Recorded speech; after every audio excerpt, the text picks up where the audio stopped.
السلام عليكم ورحمة الله.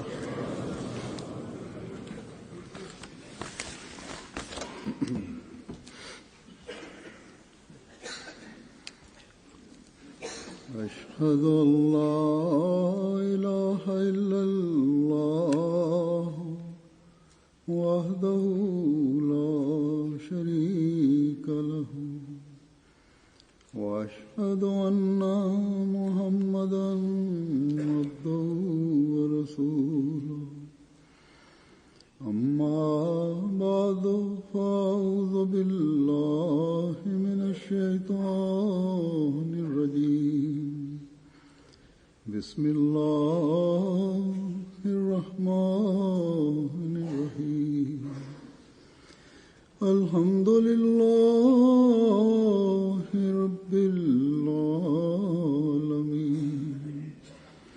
الرحمن الرحيم مالك يوم الدين إياك نعبد وإياك نستعين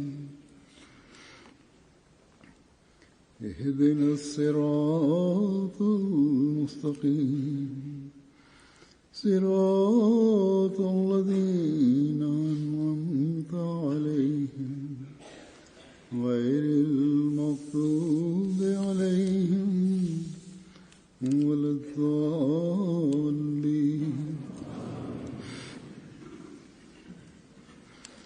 يا أيها الذين آمنوا إذا نودي للصلاة من يوم الجمعة فاسعوا إلى ذكر الله وذروا البيع ذلكم خير لكم إن كنتم تعلمون.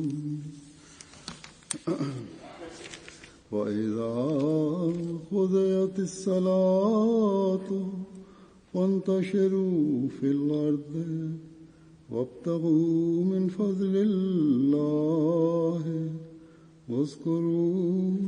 واذكروا الله كثيرا لعلكم تفلحون.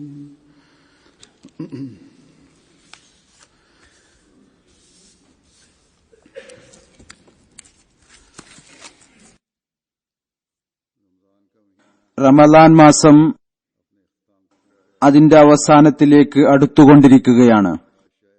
ഇന്ന് ഒരുപക്ഷെ ചില സ്ഥലങ്ങളിൽ അവസാനത്തെ നോമ്പായിരിക്കും, ചില സ്ഥലങ്ങളിൽ നാളെ അവസാനത്തെ നോമ്പാണ്. അങ്ങനെ അല്ലാഹു പറഞ്ഞതനുസരിച്ച് എണ്ണപ്പെട്ട ഏതാനും ദിവസങ്ങൾ കടന്നുപോയി. നമ്മളിൽ ഒരുപാട് പേർ ഈ ദിവസങ്ങളിലെ അനുഗ്രഹങ്ങളിൽ നിന്ന് അനുഗ്രഹം എടുത്തിട്ടുണ്ടായിരിക്കാം. ചിലർക്ക് ഈ ദിവസങ്ങളിൽ പുതിയ അനുഭവങ്ങൾ ഉണ്ടായിട്ടുണ്ടാവാം. ഈ അനുഗ്രഹങ്ങളും ആത്മീയ അനുഭവങ്ങളും നമ്മുടെ ജീവിതത്തിന്റെ ഭാഗമാക്കുന്നതിനുള്ള പരിശ്രമമാണ് ഉണ്ടാവേണ്ടത്. അല്ലാഹുവിലേക്ക് മുന്നേറുന്ന നമ്മുടെ ചുവടുകൾ ഇവിടെ നിൽക്കാൻ പാടില്ല, മറിച്ച് എപ്പോഴും മുന്നോട്ട് കുതിക്കുന്ന ചുവടുകളാവണം. ഓരോ ചുവടും അളവറ്റ അനുഗ്രഹങ്ങളെ സ്വരൂപിക്കുന്ന ചുവടുകളായി മാറണം. ഇന്ന് റമദാനിലെ അവസാനത്തെ ജുമായും കൂടിയാണ്. നമ്മളിൽ ഭൂരിപക്ഷം പേരും അള്ളാഹുവിന്റെ അനുഗ്രഹത്താൽ വലിയ തയ്യാറെടുപ്പുകളോടുകൂടി ജുമാ നമസ്കരിക്കുന്നവരാണ്. എന്നാൽ റമദാനിലെ ഈ അവസാനത്തെ ജുമാക്ക് വളരെ പ്രാധാന്യം നൽകുന്ന ഒരുപാട് പേരും ഉണ്ടായിരിക്കാം, അല്ലെങ്കിൽ പ്രാധാന്യം നൽകുന്നുണ്ടാവാം. അള്ളാഹുവിന്റെ അനുഗ്രഹത്താൽ ലോകത്ത് ജമാഅത്ത് വളരെയധികം വ്യാപിച്ചിരിക്കുന്നു. വിവിധ വിഭാഗങ്ങളിൽ നിന്ന് ആളുകൾ അഹ്മദിയത്തിൽ ചേർന്നുകൊണ്ടിരിക്കുന്നു. പഴയ ശിക്ഷണത്തിന്റെ സ്വാധീനവും അവരിലുണ്ട്. ചിലരുണ്ടായിരിക്കും അവർ മുഴുവൻ വർഷവും ജുമാക്ക് ഇത്ര പ്രാധാന്യം നൽകാറില്ല. എന്നാൽ റമദാനിലെ ഈ അവസാന ജുമാക്ക് വളരെയധികം പ്രാധാന്യം നൽകുന്നു. മുസ്ലിങ്ങളിൽ നിലനിൽക്കുന്ന പൊതുവായ ചിന്താഗതി കാരണം ഈ ജുമായിൽ പങ്കെടുക്കുന്നത് ഇത് ജുംഅത്തുൽ വിദ എന്ന പേരിൽ പൊതുമുസ്ലിങ്ങളിൽ പ്രസിദ്ധമാണ്. അവരെ കഴിഞ്ഞ വർഷത്തെ എല്ലാ തിന്മകളിൽ നിന്നും ബലഹീനതകളിൽ നിന്നും മോക്ഷം നൽകുന്നതായിരിക്കും എന്ന് വിചാരിക്കുന്നു. മുഴുവൻ വർഷത്തെയും ആരാധനകളുടെ കടമ ഒരുപക്ഷെ ഈ ജുമായിൽ പങ്കെടുക്കുന്നതുകൊണ്ട് നിറവേറ്റപ്പെടും എന്ന് വിചാരിക്കുന്നു. അത്തരം ആളുകൾ കുറച്ചുപേരാണെങ്കിൽ കൂടിയും ഞാൻ അവരെ ഓർമ്മപ്പെടുത്താൻ ആഗ്രഹിക്കുന്നു. ഈ ജുമായിൽ പങ്കെടുക്കുന്നതുകൊണ്ട് നമ്മുടെ ജീവിത ലക്ഷ്യത്തിന്റെ കടമ നിറവേറ്റപ്പെടുകയില്ല എന്ന കാര്യം ഓർക്കേണ്ടതാണ്. അള്ളാഹുവിന്റെ വചനങ്ങളിൽ നിന്നും റസൂൽ തിരുമേനി സല്ലല്ലാഹു അലൈഹി വസല്ലമയുടെ നിർദ്ദേശങ്ങളിൽ നിന്നും റമദാനിലെ അവസാനത്തെ ജുമാ നമസ്കരിക്കുന്നത് മോക്ഷത്തിനുള്ള മാർഗം ആയി തീരുകയില്ല എന്ന കാര്യം തെളിയുന്നുണ്ട്.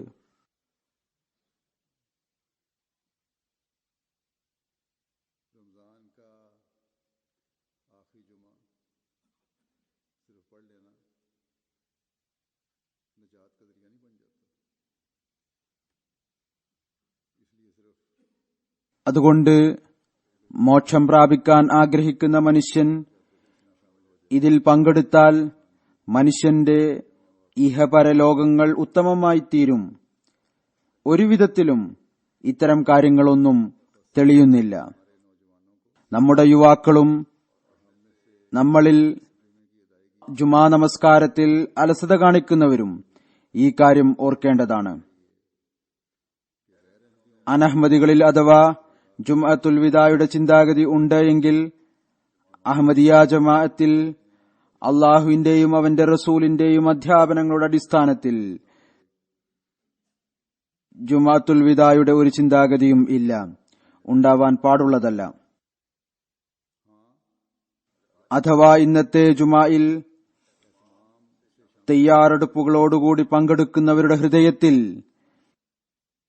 ഈ ചിന്താഗതി ഉണ്ടെങ്കിൽ അല്ലെങ്കിൽ ഉണ്ടായാൽ ഇന്നു മുതൽ ജുമായിൽ പങ്കെടുക്കാതെയുള്ള എന്റെ ബലഹീനതയെ ഞാൻ ദൂരീകരിക്കുന്നതായിരിക്കും. ഭാവിയിൽ എല്ലായ്പ്പോഴും ജുമായിൽ പ്രത്യേക തയ്യാറെടുപ്പുകളോടെ പങ്കെടുക്കുന്നതായിരിക്കും. എങ്കിൽ തീർച്ചയായും ഈ ജുമാക്ക് വളരെയധികം പ്രാധാന്യം ഉണ്ട്. എന്നല്ല, ഈ ദിവസത്തിന് പ്രാധാന്യമുണ്ട്. കേവലം ജുമാ മാത്രമല്ല അവർക്കനുഗ്രഹീതം, മറിച്ച് ഈ പരിശുദ്ധ മാറ്റം കാരണം അത്തരം വ്യക്തിക്ക് ആ നിമിഷം ഏതൊന്നിലാണോ അയാളുടെ ഉള്ളിൽ പരിശുദ്ധ മാറ്റം ഉണ്ടായത്, ചിന്താഗതി ഉണ്ടായത്,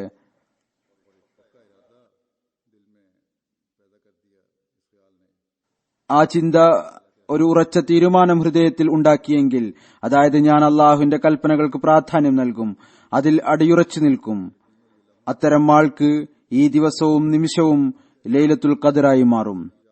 ഒരു അന്ധകാര നിബിഡമായ രാത്രിക്കു ശേഷം അയാളിൽ ആത്മീയ പ്രകാശത്തിനുള്ള സംവിധാനങ്ങൾ ഉണ്ടായിത്തീരും. ഞാൻ കഴിഞ്ഞ ഖുതുബയിൽ പറഞ്ഞതുപോലെ ഹസ്രത്ത് മസീഹെ മൗദ് അലൈഹിസ്സലാത്തു വസ്സലാം പറഞ്ഞിട്ടുണ്ട്, മനുഷ്യനെ സംബന്ധിച്ചിടത്തോളം അവന്റെ ലൈലത്തുൽ ഖദ്ർ അവന്റെ പാപമോചനത്തിന്റെ സമയം കൂടിയാണ്. അതായത് അവൻ തന്റെ ഉള്ളിൽ പരിശുദ്ധമാറ്റം ഉണ്ടാക്കിയെടുത്ത് അള്ളാഹുവിലേക്ക് കുനിയുകയും അവന്റെ കൽപ്പനകൾ അനുസരിച്ച് പ്രവർത്തിക്കാൻ പ്രതിജ്ഞ ചെയ്യുകയും ചെയ്യുമ്പോൾ, അതിൽ അടിയുറച്ചു നിൽക്കുമ്പോൾ, നമുക്ക് ജുമായുടെ പ്രാധാന്യത്തെക്കുറിച്ച് അള്ളാഹു എന്താണ് പറഞ്ഞു തന്നിരിക്കുന്നത്? ഞാൻ ഓതിയ ഈ ആയത്തുകളിൽ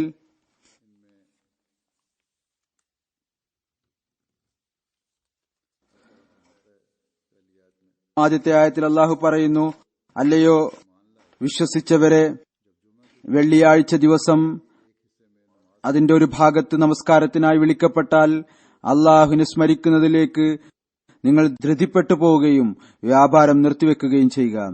നിങ്ങൾ കാര്യം മനസ്സിലാക്കുന്നുവെങ്കിൽ അത് നിങ്ങൾക്ക് ഗുണകരമാണ്.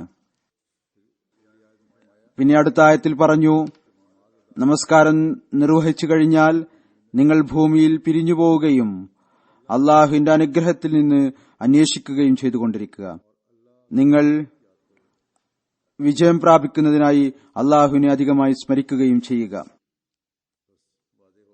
അള്ളാഹു ജുമായിൽ വരാൻ എല്ലാ ഭൗതിക കാര്യങ്ങളും പിന്തള്ളിക്കൊണ്ട് അള്ളാഹുവിന്റെ തഖ്വയെ ഹൃദയത്തിൽ ജനിപ്പിച്ചുകൊണ്ട് പങ്കെടുക്കുന്നതിലേക്കാണ് ശ്രദ്ധ ക്ഷണിച്ചിരിക്കുന്നത്.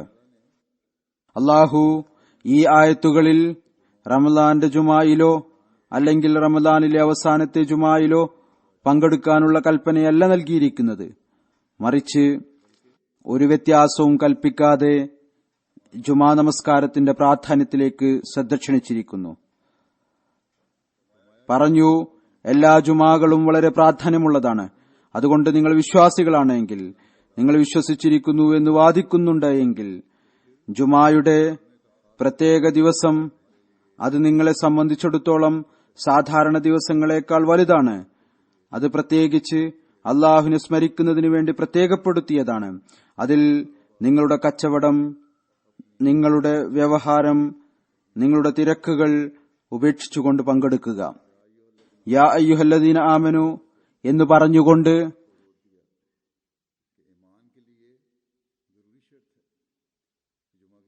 വിശ്വാസത്തിനായി ജുമായുടെ അനുഷ്ഠാനം നിർബന്ധമാണ് എന്ന കാര്യത്തിൽ ശക്തി ചെലുത്തി.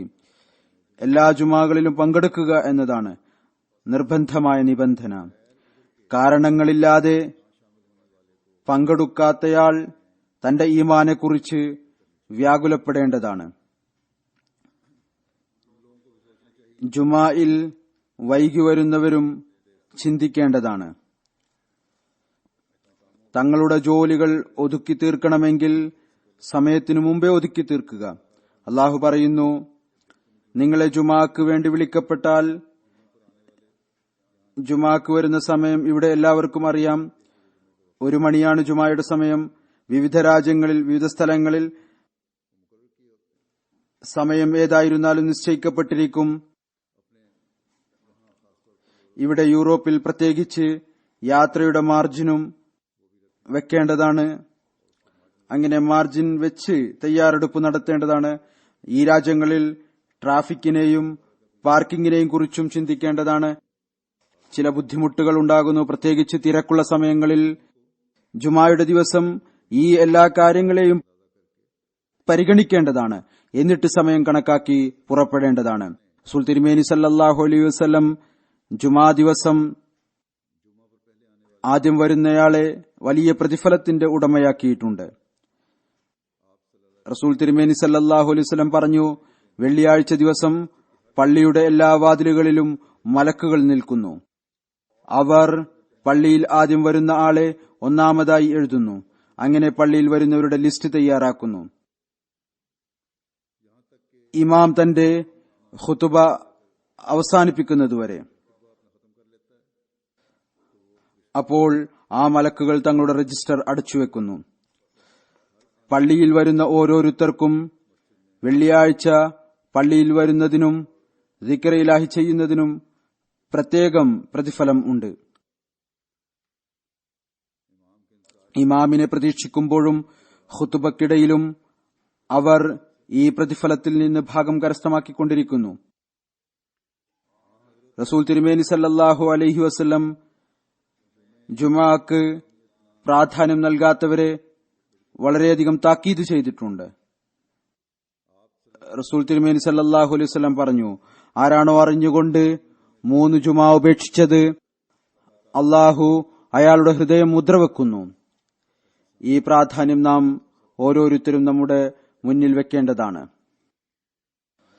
വിശുദ്ധ ഖുർആനിൽ അള്ളാഹുവോ റസൂൽ തിരുമേനി സല്ലല്ലാഹു അലൈഹി വസല്ലമയോ റമദാനിലെ അവസാനത്തെ ജുമാ വളരെ പ്രാധാന്യമുള്ളതാണ് എന്ന് പറഞ്ഞിട്ടില്ല. മറിച്ച് എല്ലാ ജുമയും പ്രാധാന്യമുള്ളതാണ് എന്നാണ് പറഞ്ഞിരിക്കുന്നത്. എന്നല്ല ഒരു ഹദീസുണ്ട്. റസൂൽ തിരുമേനി സല്ലല്ലാഹു അലൈഹി വസല്ലം പറഞ്ഞു, മുസ്ലിങ്ങളെ, വെള്ളിയാഴ്ച ദിവസം അള്ളാഹു നിങ്ങൾക്കായി പെരുന്നാളാക്കിയിരിക്കുന്നു. ഈ ദിവസം പ്രത്യേകം തയ്യാറെടുപ്പുകളോടുകൂടി കുളിച്ചു വൃത്തിയായി വരിക. ഇതാണ് എല്ലാ ജുമായുടെയും പ്രാധാന്യം. ഇത് നമ്മോട് ആവശ്യപ്പെടുന്നത് നാം നമ്മുടെ എല്ലാ തിരക്കുകളും ഉപേക്ഷിച്ചുകൊണ്ട് എല്ലാ ജോലികളിൽ നിന്നും കച്ചവടങ്ങളിൽ നിന്നും സമയമെടുത്ത് പള്ളിയിൽ ജുമാ നമസ്കരിക്കുന്നതിനായി എത്തണം എന്നുള്ളതാണ്. ഹദീസിൽ നിന്ന് തെളിയുന്നതുപോലെ റസൂൽ തിരുമേനി സല്ലല്ലാഹു അലൈഹി വസല്ലം വളരെ വ്യക്തമായ നിലയിൽ അതിന്റെ പ്രാധാന്യം വിവരിച്ചിട്ടുണ്ട്. വിശ്വാസിയുടെ ഈമാന്റെ നിലവാരം ഉയർത്തുന്നതിനായി ഓരോ വിശ്വാസിക്കും ജുമാ നമസ്കാരം നിർബന്ധമാണ് എന്ന കാര്യം ഇത് തെളിയിക്കുന്നു. ഇതുമാത്രമല്ല, ഇതിന്റെ നെഗറ്റീവായ വശവും മുന്നറിയിപ്പും വിവരിച്ചിട്ടുണ്ട്. അറിഞ്ഞുകൊണ്ട് ജുമാ ഉപേക്ഷിക്കുന്ന ആളുടെ ഹൃദയം നന്മ പ്രവർത്തിക്കുന്നതിൽ നിന്ന് പൂർണ്ണമായും അടഞ്ഞുപോകുന്നു. വളരെയധികം ഭയപ്പെടേണ്ട സമയമാണ്. അലസത കാണിക്കുന്നവർ തങ്ങളെ പരിശോധനാ വിധേയമാക്കേണ്ടതാണ്. കാരണങ്ങളില്ലാതെ അനാവശ്യമായിട്ടുള്ള അലസത ഉപേക്ഷിക്കേണ്ടതാണ്. ഇസ്ലാം ഫലപ്രയോഗം മാത്രമല്ല നടത്തുന്നത്. ഇസ്ലാം ഒരു സന്തുലിതമായ മതമാണ്. ഇതിൽ കേവലം മുന്നറിയിപ്പും ഫലപ്രയോഗവുമല്ല ഉള്ളത്. ജുമായിൽ വന്നില്ല എങ്കിൽ ഇത് പറഞ്ഞ് ഭയപ്പെടുത്തുക മാത്രമല്ല ചെയ്തത്, മറിച്ച് ഞാൻ പറഞ്ഞതുപോലെ പര്യാപ്തമായ കാരണങ്ങളുണ്ട് എങ്കിൽ ശരി, വരേണ്ടതില്ല. എന്നാൽ പര്യാപ്തമായ കാരണങ്ങൾ ഇല്ലാതെ ആരെങ്കിലും വരുന്നില്ല എങ്കിൽ അവർ പിടിക്കപ്പെടും. പര്യാപ്തമായ കാരണങ്ങളില്ലാതെ ജുമാ ഉപേക്ഷിക്കുന്നത് വിലക്കപ്പെട്ടിരിക്കുന്നു.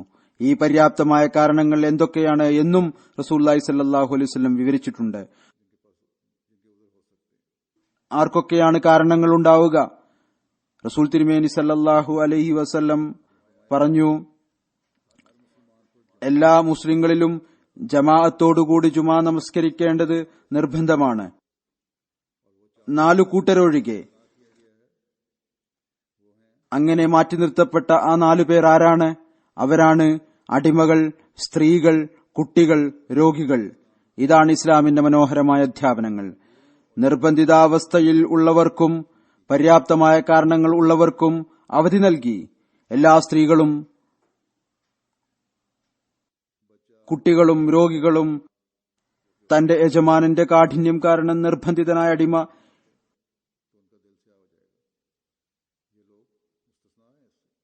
എന്നിവർ ജുമായിൽ വരുന്നില്ല എങ്കിൽ അവരുടെ ഹൃദയം കറുത്തുപോകും എന്ന് പറഞ്ഞില്ല.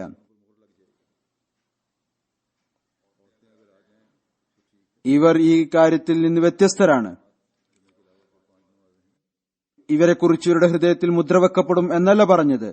സ്ത്രീകൾ അഥവാ വരുന്നുണ്ട് എങ്കിൽ ശരി, ജുമാ നമസ്കാരം കൂടാതെയുള്ള 5 നേര നമസ്കാരം, 5 നേര ജമാഅത്തായ നമസ്കാരം, അത് പള്ളിയിൽ വന്ന് ജമാഅത്തായി നമസ്കരിക്കുക എന്നത് പുരുഷന്മാർക്ക് മാത്രമാണ് നിർബന്ധം.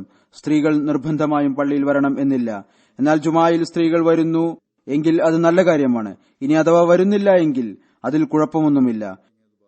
എന്നാൽ ചില സ്ത്രീകൾ വരുന്നു, അവർക്ക് ചെറിയ കുട്ടികളും ഉണ്ടാവും. അത്തരക്കാർ വരുമ്പോൾ ചിലപ്പോൾ ഡിസ്റ്റർബ് ചെയ്യുക കൂടിയാണ് ചെയ്യുന്നത്. പിന്നീട് ചില സ്ത്രീകൾക്ക് വീടുമായി ബന്ധപ്പെട്ട തിരക്കുകളും ഉണ്ടായിരിക്കും. അതുകൊണ്ട് അവർക്ക് വീടുകളിൽ നിൽക്കാൻ അനുവാദമുണ്ട്. എന്നല്ല, ചെറിയ കുട്ടികളുള്ള സ്ത്രീകൾ, ഞാൻ പറഞ്ഞതുപോലെ ഡിസ്റ്റർബ് ചെയ്യുന്നവർ, അവർ വരാതിരിക്കേണ്ടതാണ്. അവർക്ക് വരാൻ സാധിച്ചാലും അവർക്ക് എളുപ്പമാണെങ്കിലും ശരി. കാരണം മറ്റു നമസ്കാരക്കാരുടെ നമസ്കാരത്തിലും ഖുത്ബയിലും കുട്ടികൾ കാരണം തടസ്സം ഉണ്ടാകുന്നു. കേവലം പെരുന്നാൾ നമസ്കാരത്തിന് വരുന്നത് എല്ലാ സ്ത്രീകൾക്കും നിർബന്ധമാണ്. നമസ്കരിക്കേണ്ട എങ്കിലും ഖുത്ബ കേൾക്കാം. അതുപോലെ തന്നെ അടിമകൾ ഉണ്ട്. അവർ തങ്ങളുടെ ഉടമസ്ഥരുടെ കൈകളാൽ നിർബന്ധിതരായിരിക്കും. എന്നാൽ ഇന്ന് ഒരടിമയും ഇല്ല. മുൻകാലങ്ങളിൽ ഉണ്ടായിരുന്ന അടിമകളുടെ ചിന്താഗതി ഈ കാലത്ത് കാണാൻ സാധ്യമല്ല. ജോലി ചെയ്യുന്ന ആളുകളുണ്ട്, എന്നാൽ അവർ അടിമകളുടെ ഗണത്തിൽ ഉൾപ്പെടുകയില്ല. അതുകൊണ്ട് അവരും തങ്ങളെ ഈ അവധിയെടുത്ത് അടിമകളുടെ ഗണത്തിൽ ഉൾപ്പെടുത്തരുത്. അഥവാ ആരെങ്കിലും അങ്ങേയറ്റത്ത് നിർബന്ധിതാവസ്ഥയിലാണെങ്കിൽ ഒഴികെ ഉടമസ്ഥൻ വളരെ കാഠിന്യമുള്ളവനും അവധി നൽകാതിരിക്കുകയും ഒരു വരുമാന മാർഗവും ഇല്ലാതിരിക്കുകയും അതുപോലെ പട്ടിണിയും ദാരിദ്ര്യവും വരും എന്ന ഭയവുമുണ്ടെങ്കിൽ ഒഴിച്ച് അത്തരം അവസരങ്ങളിൽ അവരും വ്യത്യസ്തരാണ്. ഇതൊരു ഗതിമുട്ടിയ അവസ്ഥയാണ്. ഗതിമുട്ടിയ അവസ്ഥയിൽ നിഷിദ്ധമായത് ഭക്ഷിക്കുന്നതും ചില സമയത്ത് അനുവദനീയമാണ്. എന്നാൽ ഈ ഗതിമുട്ടിയ അവസ്ഥയും സാധാരണ ഗതിയിൽ ഉണ്ടാവാറില്ല. ഉടമസ്ഥരെ കാര്യം ധരിപ്പിക്കുകയാണെങ്കിൽ അവർ ക്രിസ്ത്യാനികളാണെങ്കിലും ശരി, കുറച്ചു സമയമോ ഒന്നിടവിട്ടോ ജുമായുടെ അനുവാദം നൽകുന്നതായിരിക്കും. എന്നല്ല, ഒരുപാട് അഹമ്മദികളുണ്ട്. അവർ എന്നോട് പറയുകയുണ്ടായി, അവർ ജുമാക്ക് അവധിയില്ലാത്ത കാരണം തങ്ങളുടെ ജോലി ഉപേക്ഷിച്ചു. അപ്പോൾ അല്ലാഹു മുമ്പത്തേക്കാൾ നല്ല സംവിധാനം ഒരുക്കിത്തന്നു.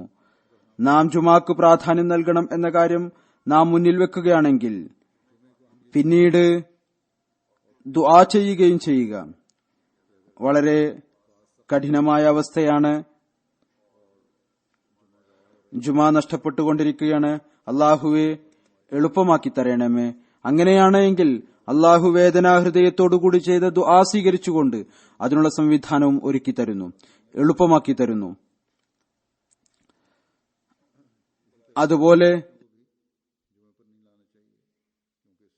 ചെറിയ കുട്ടികളെയും ജുമാക്ക് കൊണ്ടുവരരുത്. ഞാൻ പറഞ്ഞതുപോലെ ഇത് മുഖേന മറ്റു നമസ്കാരക്കാരുടെ നമസ്കാരം ഡിസ്റ്റർബായിത്തീരും. സ്ത്രീകളെക്കുറിച്ച് മുമ്പ് പറഞ്ഞു കഴിഞ്ഞു, അവർ കുട്ടികളെ കൊണ്ടുവരരുത്. എന്നാൽ ചില പുരുഷന്മാരും കൊണ്ടുവരാറുണ്ട്. അവരും സൂക്ഷിക്കേണ്ടതാണ്. ഇനി അഥവാ കൊണ്ടുവരുന്നുണ്ട് എങ്കിൽ അവരെ കുട്ടികളുടെ ഭാഗത്ത് ഇരുത്തുക, അല്ലെങ്കിൽ സ്വയം കുട്ടികളുടെ ഭാഗത്ത് ഇരിക്കുക. ഏതായിരുന്നാലും ഈ 4 പേരാണ് റസൂലുള്ളാഹി സ്വല്ലല്ലാഹു അലൈഹി വസല്ലം മാറ്റി നിർത്തിയിരിക്കുന്നത്. ഇവരെ കൂടാതെ മറ്റെല്ലാവരും ജുമാ നമസ്കാരത്തിനായി വരേണ്ടത് നിർബന്ധമാണ്. ജുമാ ദിവസം പ്രത്യേകമായ തയ്യാറെടുപ്പുകൾ നടത്തേണ്ടത് നിർബന്ധമാണ്. റസൂൽ തിരുമേനി സല്ലല്ലാഹു അലൈഹി വസല്ലം അവസാനത്തെ പരിപൂർണ ശരീഅത്തും അധ്യാപനങ്ങളുമായിട്ടാണ് വന്നത്. അത് മനുഷ്യനെ അല്ലാഹുമായിട്ട് ബന്ധിപ്പിക്കുന്നതാണ്. അവിടുന്ന് അദ്ദേഹത്തിൽ വിശ്വസിക്കുന്നവരുടെ വളരെ ഉയർന്ന ആത്മീയ നിലവാരമാണ് ആഗ്രഹിച്ചിരുന്നത്. റസൂൽ തിരുമേനി സല്ലല്ലാഹു അലൈഹി വസല്ലം വിവിധ മാർഗങ്ങളിലൂടെ നമ്മെ ഈ കാര്യത്തിലേക്ക് ശ്രദ്ധ ക്ഷണിച്ചു. മനുഷ്യൻ എങ്ങനെയെല്ലാം തങ്ങളുടെ പാപങ്ങളിൽ നിന്ന് രക്ഷപ്പെടുന്നതിനു വേണ്ടി ശ്രമിക്കണം, ഏതു പ്രകാരം അള്ളാഹുവിന്റെ സാമീപ്യം കരസ്ഥമാക്കണം, എപ്രകാരം തങ്ങളുടെ നന്മകളെ സ്ഥിരമായി നിലനിർത്തുന്നതിനു വേണ്ടി പരിശ്രമിക്കണം, എങ്ങനെ തങ്ങളുടെ സൃഷ്ടിപ്പിന്റെ ഉദ്ദേശത്തോടുള്ള കടമ നിർവഹിക്കണം. റസൂൽ തിരുമേനി സല്ലല്ലാഹു അലൈഹി വസല്ലം പറയാറുണ്ടായിരുന്നു, അല്ലെങ്കിൽ പറഞ്ഞു, 5 നമസ്കാരങ്ങൾ ഒരു ജുമാ മുതൽ അടുത്ത ജുമാ വരെ, റമദാൻ അടുത്ത റമദാൻ വരെ ഇവക്കിടയിലുള്ള പാപങ്ങൾക്കുള്ള കഫാറയായി തീരും. ഏതുവരെ മനുഷ്യൻ വലിയ വലിയ പാപങ്ങളിൽ നിന്ന് വിട്ടുനിൽക്കുന്നുവോ.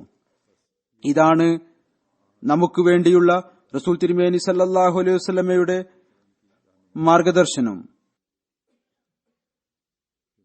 ഇത് കേവലം പാപങ്ങളിൽ നിന്ന് രക്ഷപ്പെടുത്തുക മാത്രമല്ല ചെയ്യുന്നത്, മറിച്ച് അത് പൊറുക്കപ്പെടുന്നതിനുള്ള സംവിധാനവുമായി മാറുന്നു.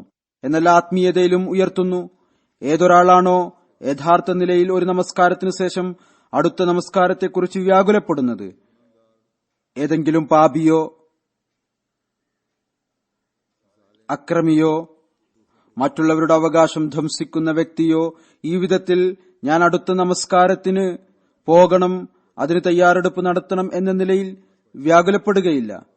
നമസ്കരിച്ചു വന്നു, പിന്നീട് പാപത്തിൽ മുഴുകി, അല്ലെങ്കിൽ ജനങ്ങളുടെ അവകാശങ്ങൾ അപഹരിക്കാൻ തുടങ്ങി, അല്ലെങ്കിൽ മറ്റുള്ളവരിൽ അക്രമം ചെയ്യാൻ തുടങ്ങി. ഇനി അഥവാ ആരെങ്കിലും അങ്ങനെ ചെയ്യുന്നുണ്ട് എങ്കിൽ അയാളുടെ നമസ്കാരമല്ല, അയാൾ വലിയ പാപമാണ് ചെയ്തുകൊണ്ടിരിക്കുന്നത്.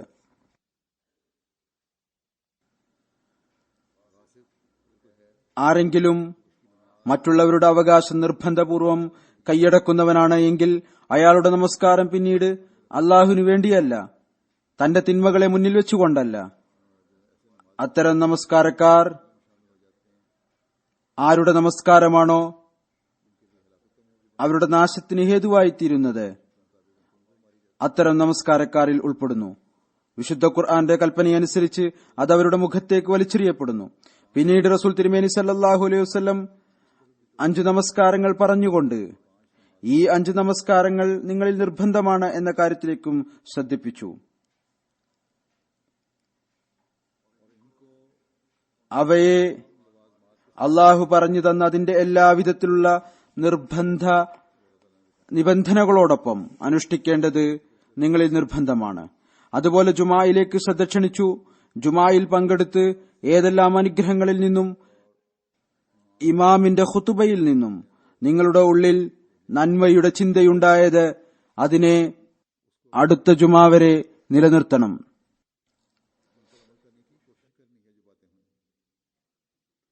കേട്ട കാര്യങ്ങളനുസരിച്ച് പ്രവർത്തിക്കാൻ ശ്രമിക്കണം. ഇത് ഉണ്ടായിക്കഴിഞ്ഞാൽ ഒരു ജുമാ മുതലുള്ള അടുത്ത ജുമാ നിങ്ങൾക്ക് തിന്മകളിൽ നിന്ന് മോചനം നൽകും. നിങ്ങളുടെ പാപങ്ങൾ പുറത്തു നൽകുന്നതിനു വേണ്ടിയുള്ള സംവിധാനമൊരുങ്ങും. ഇവിടെയും ഒരു ജുമാ മുതൽ അടുത്ത ജുമാ വരെ എന്ന് പറഞ്ഞുകൊണ്ട് റസൂൽ തിരുമേനി സല്ലല്ലാഹു അലൈഹി വസല്ലം എല്ലാ ജുമാകളുടെയും നിർബന്ധതയും പ്രാധാന്യവും വ്യക്തമാക്കി.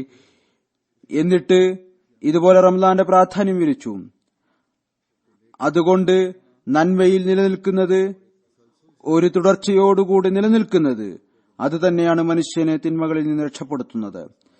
നമസ്കാരത്തിന്റെ കടമ നിറവേറ്റേണ്ടതും നിർബന്ധമാണ്.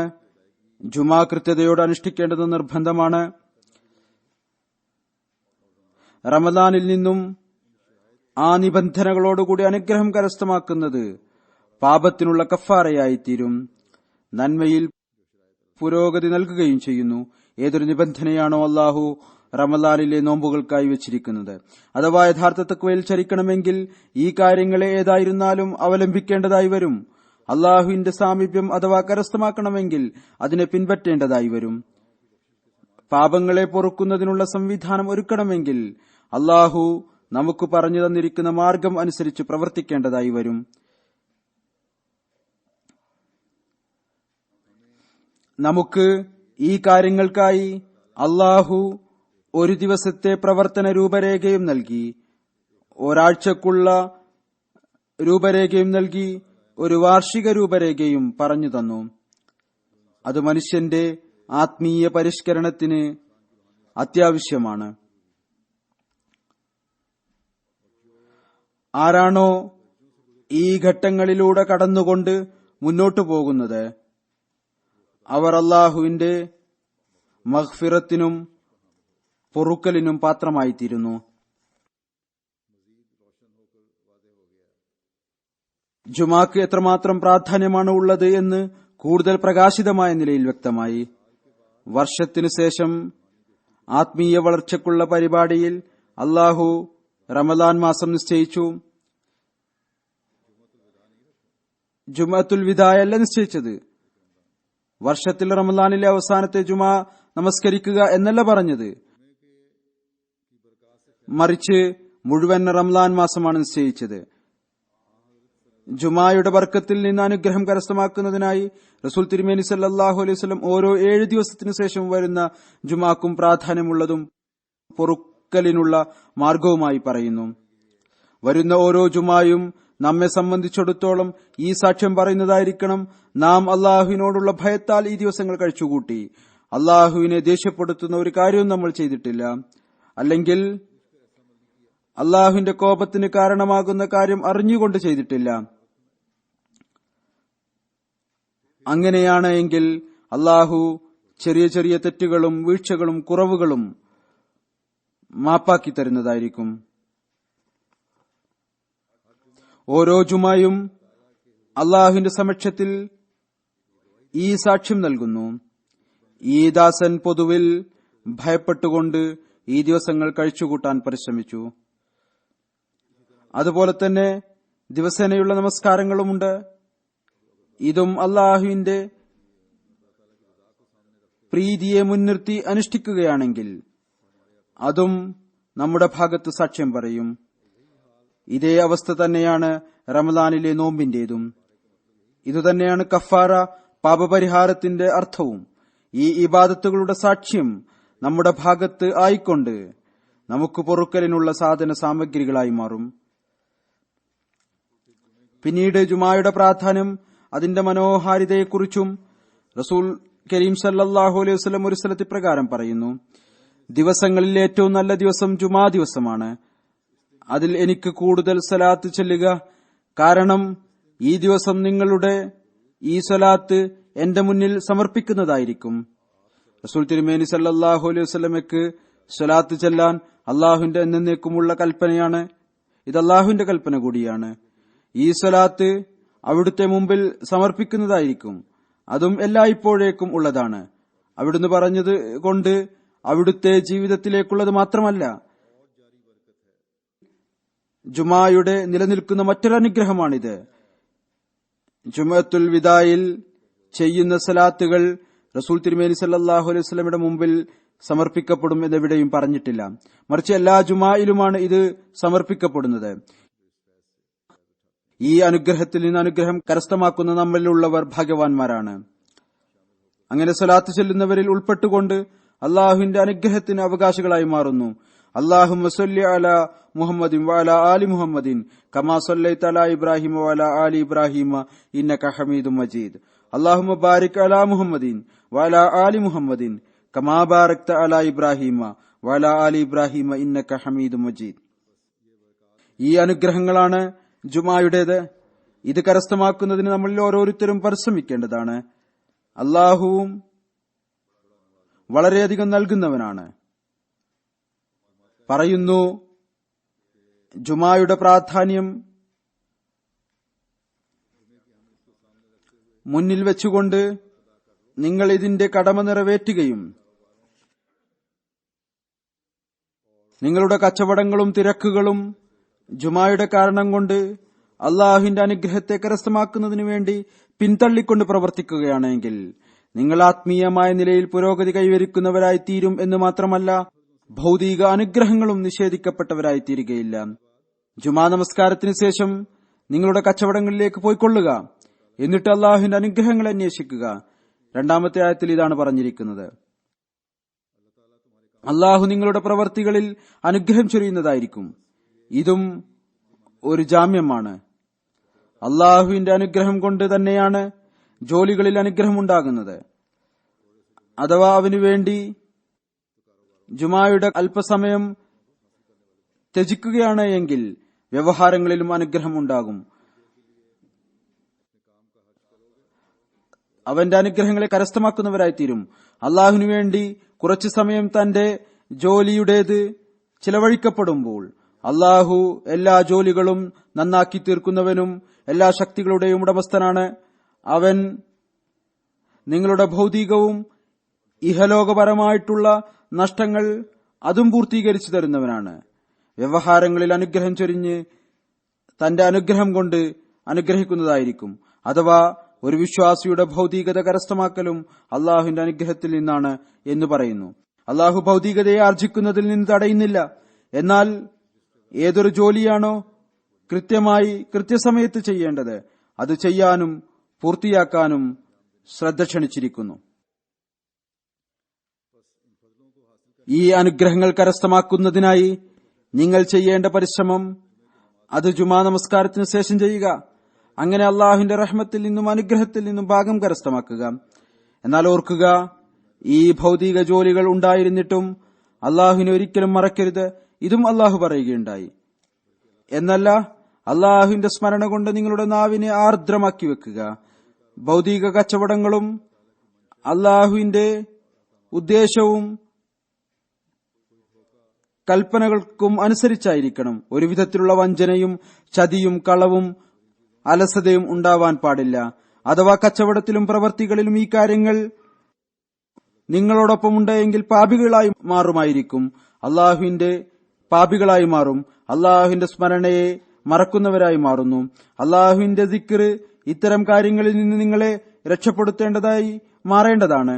കഴിഞ്ഞ ഖുത്ബയിലും പറഞ്ഞതുപോലെ നാം എല്ലാ പ്രവൃത്തിയും ചെയ്തുകൊണ്ടിരിക്കെ അള്ളാഹു എന്നെ കണ്ടുകൊണ്ടിരിക്കുന്നു എന്ന കാര്യം ചിന്തിക്കേണ്ടതാണ്. ഈ ഒരു ചിന്ത ഉണ്ടായാൽ അള്ളാഹുവിന്റെ ദിക്റിന്റെയും കടമകൾ നിറവേറ്റപ്പെടും. തന്റെ ഉത്തരവാദിത്വങ്ങളും മനുഷ്യൻ ശരിയായ രീതിയിൽ നിറവേറ്റുന്നതായിരിക്കും. ഇന്നത്തെ ഈ ദിവസം പ്രാധാന്യമുള്ളതാക്കി തീർക്കണമെങ്കിൽ നാം ഇന്നല്ലെങ്കിൽ നാളെ ഒരു വർഷത്തേക്കായി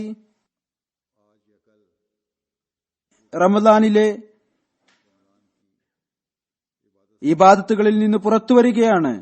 എന്നാൽ ജുമായുടെ ഇബാദത്തിൽ നിന്ന് ഒരു വർഷത്തേക്ക് പുറത്തു വരികയല്ല ചെയ്യുന്നത് എന്ന നിലയിൽ പ്രാധാന്യമുള്ളതാക്കി തീർക്കണം. എന്നല്ല അടുത്ത ജുമായും നമുക്ക് ഇന്നത്തെ ജുമായെപ്പോലെ പ്രാധാന്യമുള്ളതാണ്. ഏതെല്ലാം കുറവുകളും ബലഹീനതകളുമാണോ നമ്മുടെ ഉള്ളിൽ ഭൂതകാലത്തിൽ ഉണ്ടായിരുന്നത്, അത്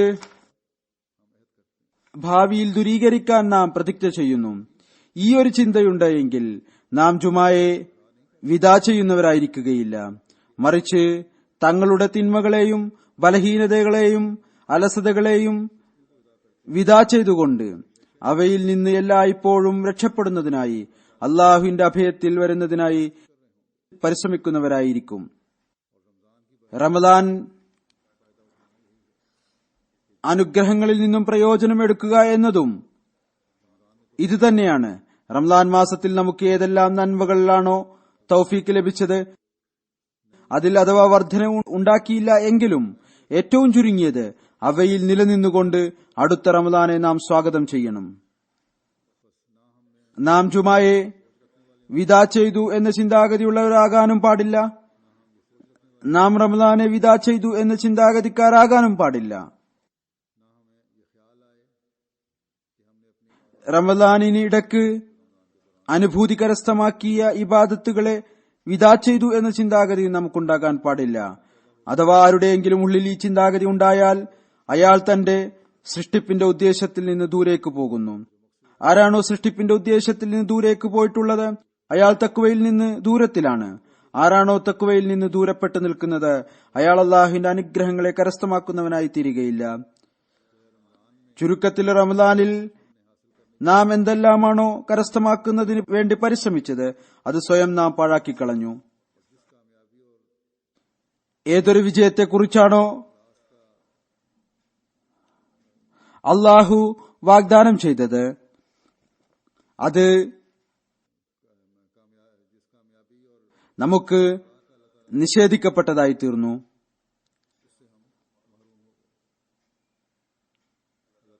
അള്ളാഹു നോമ്പിന്റെ കൽപ്പനയും നോമ്പിന്റെ ഇതര കൽപ്പനകൾ അനുസരിക്കുന്നതിന്റെ ഫലം തഖ്വയാണ് നോമ്പിനെ കുറിച്ചുള്ള ആയത്തിൽ പറഞ്ഞിരിക്കുന്നത്. ഇന്ന് നമുക്ക് ഇതിനെക്കുറിച്ച് പരിശോധിക്കേണ്ടതിന്റെ ആവശ്യമുണ്ട്. നാം ഈ ഫലം കരസ്ഥമാക്കിയിട്ടുണ്ടോ അതോ ഇല്ലേ? അല്ലെങ്കിൽ ഈ പരിശ്രമത്തിൽ നാം ഏതാനും ചുവടുകൾ വെച്ചിട്ടുണ്ടോ അതോ ഇല്ലേ? റമദാനിൽ നാം കരസ്ഥമാക്കിയതിൽ സ്ഥിരചിത്തതയോടുകൂടി നിലനിൽക്കുന്നതിലും അതിനെ മുന്നോട്ട് കൊണ്ടുപോകുന്നതിനും പരിശ്രമിക്കുകയും ചെയ്യുന്നവരായിരിക്കും എന്ന പ്രതിജ്ഞ ചെയ്തിട്ടുണ്ടോ? ഹദ്റത്ത് മസീഹ് മൗഊദ് അലൈഹി സ്വലാത്തു വസ്സലാം നമുക്ക് തഖ്വയുടെയും അതിന്റെ സൂക്ഷ്മതകളെയും കുറിച്ച് വളരെ വിശാലമായ നിലയിൽ മനസ്സിലാക്കി തന്നിട്ടുണ്ട്. ഒരു സ്ഥലത്ത് അവിടുന്ന് പറയുന്നു, കൂടെ കൂടെ വിശുദ്ധ ഖുർആൻ പാരായണം ചെയ്യുക. നിങ്ങൾ തെറ്റായ പ്രവർത്തികളുടെ വിശദീകരണം എഴുതി വെക്കേണ്ടതാണ്. വിശുദ്ധ ഖുർആൻ ഏതൊരു പ്രവർത്തികളെയാണോ തെറ്റായി പറഞ്ഞിരിക്കുന്നത് അതിന്റെ വിശദീകരണം എഴുതുക. എന്നിട്ട് അള്ളാഹുവിന്റെ അനുഗ്രഹം കൊണ്ടും സഹായം കൊണ്ടും ഈ തിന്മകളിൽ നിന്ന് രക്ഷപ്പെടുന്നതിനു വേണ്ടി പരിശ്രമിക്കുക. ഇത് തഖ്വയുടെ ആദ്യത്തെ ഘട്ടമാണ്. തിന്മകളിൽ നിന്ന് രക്ഷപ്പെടുക തഖ്വയുടെ ആദ്യത്തെ ഘട്ടമായിരിക്കും. റമദാൻ മാസത്തിൽ നമ്മളിൽ ഒരുപാട് പേർ നാം ദർസുകൾ കേട്ടു, സ്വയം വിശുദ്ധ ഖുർആൻ ഓതാൻ ശ്രമിച്ചു, മനസ്സിലാക്കാൻ ശ്രമിച്ചു.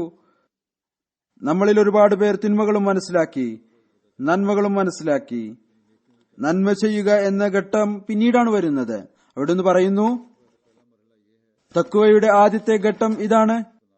വിശുദ്ധ ഖുർആനിലെ വിവരിക്കപ്പെട്ടിരിക്കുന്ന തിന്മകളുടെ ലിസ്റ്റ് തയ്യാറാക്കി അതിനെ ദൂരീകരിക്കുന്നതിന് വേണ്ടി പരിശ്രമിക്കുക.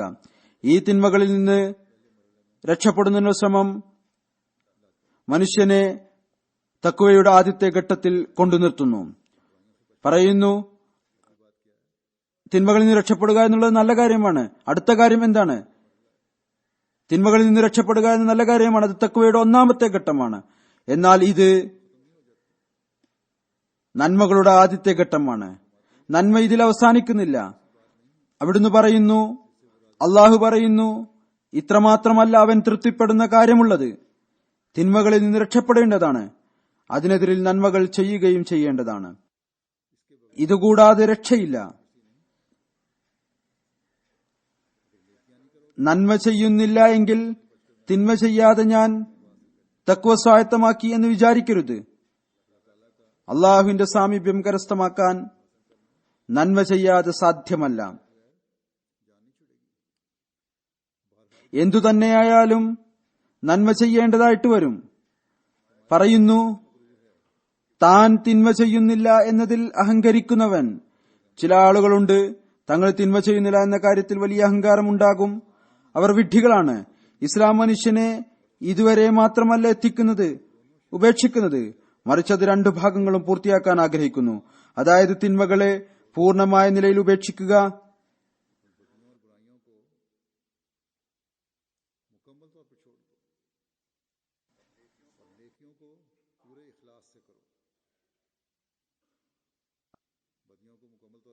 തങ്ങളുടെ തിന്മകൾ പൂർണ്ണമായ നിലയിൽ ഉപേക്ഷിക്കുക, നന്മകൾ പൂർണ്ണമായ ആത്മാർത്ഥതയോടുകൂടി ചെയ്യുക.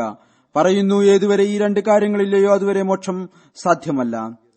ഈ റമദാനും ജുമായും നമ്മുടെ ഇബാദത്തുകളും നമ്മെ ഈ കാര്യത്തിലേക്ക് ശ്രദ്ധിപ്പിക്കുന്നതായിരിക്കണം. നാം തഖ്വയുടെ ആദ്യത്തെ ഘട്ടത്തിൽ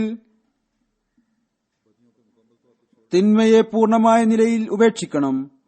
അതോടൊപ്പം തഖ്വയുടെ അടുത്ത ഘട്ടത്തിൽ ചരിച്ചുകൊണ്ട് എല്ലാ നന്മകളും പൂർണ്ണമായ ആത്മാർത്ഥതയോടുകൂടി അനുഷ്ഠിക്കണം.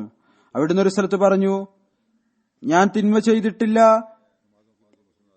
എന്നത് ഒരു നന്മയുമല്ല. ഉദാഹരണമായി, നമസ്കാരത്തിന് എനിക്ക് ശീലമുണ്ടായി, എന്നാൽ നമസ്കരിച്ചതിനു ശേഷം അവിടെ പള്ളിയിൽ ഇരുന്നു കൊണ്ട് തന്നെ പരസ്പരം തിന്മ പറയാൻ തുടങ്ങി, അല്ലെങ്കിൽ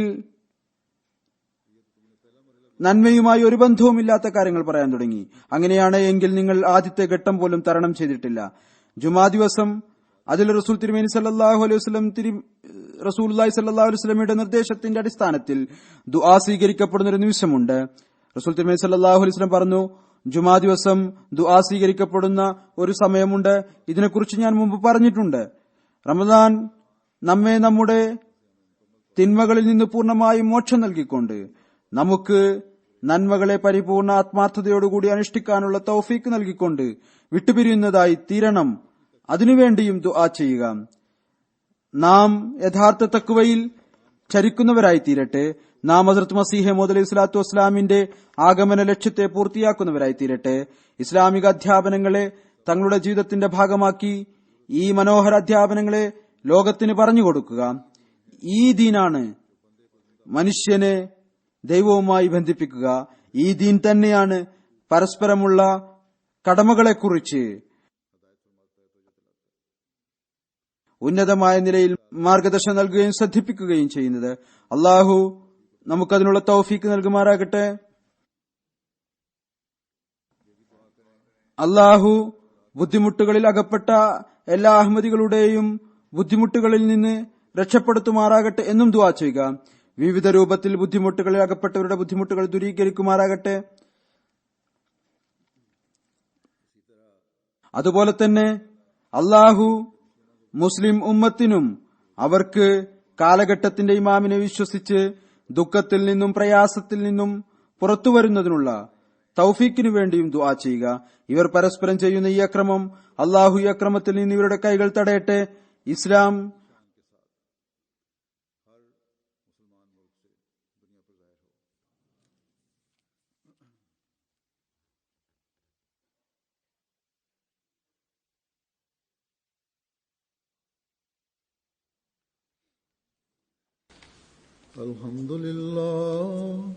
الحمد لله نحمده ونستعينه ونستغفره ونؤمن به ونتوكل عليه ونعوذ بالله من شرور أنفسنا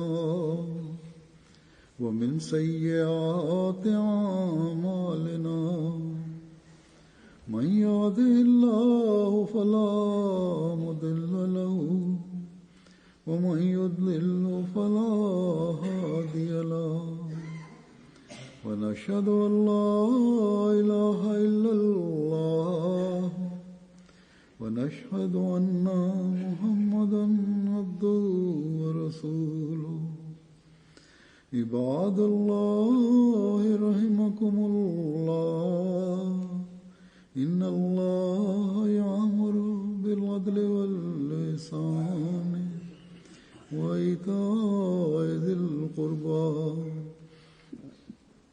وينهى عن الفحشاء والمنكر والبغي يعظكم لعلكم تذكرون اذكروا الله يذكركم وادعوه يستجب لكم ولذكر الله